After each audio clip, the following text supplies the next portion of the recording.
இன்னைக்கு நல்ல ஃப்ளஃபியான mushroom cheese பீஸாவோட recipe தான் நான் ஷேர் பண்ண போறேன்.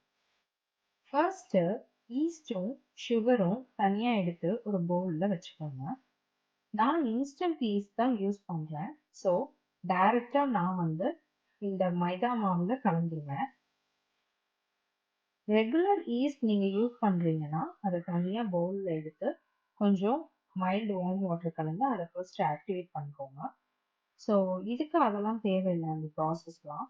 ஜஸ்ட் அந்த மைதா மாவோடையே சேர்த்து கொஞ்சம் மைல்டான வார்ம் வாட்டர் கலந்து நம்ம நல்லா பெசறிடலாம். இதோட கொஞ்சம் சால்ட் ஆட் பண்ணிட்டு நல்லா நீட் பண்ணிடுங்க. ஸோ இந்த அளவுக்கு வந்ததுக்கு அப்புறம் ஒரு ஃபிளாட் பேஸ்க்கு ட்ரான்ஸ்ஃபார்ம் பண்ணிடுங்க. ஸோ கவுண்டர் டாப் இல்லைன்னா ஒரு டேபிள் மேல வச்சுட்டு நல்லா இழுத்து இழுத்து பிசைங்க. நல்லா இழுத்து இழுத்து நீட் பண்ணணும். ஒரு 10 மினிட்ஸ்க்கு அந்த மாதிரி நீங்க பண்ணாதான் மாவு நல்லா சாஃப்டா வரும்.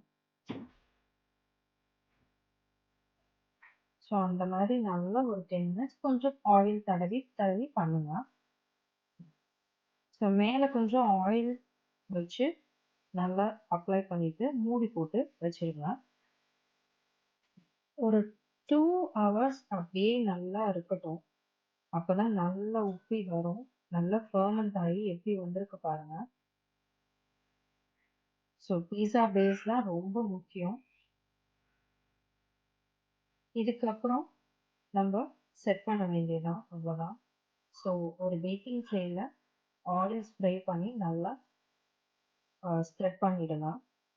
பண்ணிட்டு அது மேலே நம்ம இந்த பீஸா பேஸை நல்லா ஸ்ப்ரெட் பண்ணி விடணும். உங்கள்கிட்ட சர்க்குலர் பிளேட் இருந்தது, பீஸா பிளேட் இருந்ததுன்னா அது ஈஸி. இல்லைன்னா இந்த மாதிரி ரெக்டாங்குலர் ட்ரே இருந்துச்சுனாலும் நம்ம பண்ணிக்கலாம். ஸோ அதுக்கேற்ற மாதிரி பண்ணிட்டு அந்த எட்ஜஸ்லாம் கொஞ்சம் நீங்க திக்கா இருக்கிற மாதிரி பண்ணிக்கோங்க. அது ஒரு பார்டர் மாதிரி ஃபார்ம் ஆகுற மாதிரி. அண்ட் அடுத்து பீட்சா சாஸ் போட்டு நல்லா அப்ளை பண்ணிடுங்க ஃபுல்லா. ஸோ என்னென்ன இன்க்ரீடியன்ட் வேணுமோ ஃபுல் டீட்டெயில்ஸும் நான் டிஸ்கிரிப்ஷனில் கொடுக்குறேன், நீங்கள் செக் பண்ணிக்கோங்க.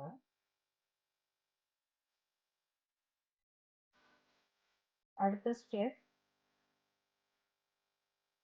நம்ம இந்த மஷ்ரூம்ஸ் அப்புறம் ஆனியன் கேப்சிகம் இதெல்லாம் நான் எடுத்துருக்கேன்.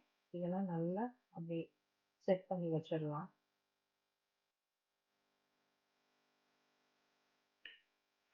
அவனை ப்ரீஹீட் பண்ணிட்டு 200 டிகிரி செல்சியஸில் ஒரு 25 மினிட்ஸ் வச்சு எடுத்துட்டிங்கன்னா சூப்பரான பீட்சா ரெடி.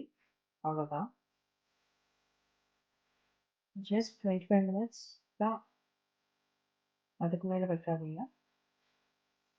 ஸோ நல்லா ஃப்ளஃபியாக இருக்குது பார்க்கவே.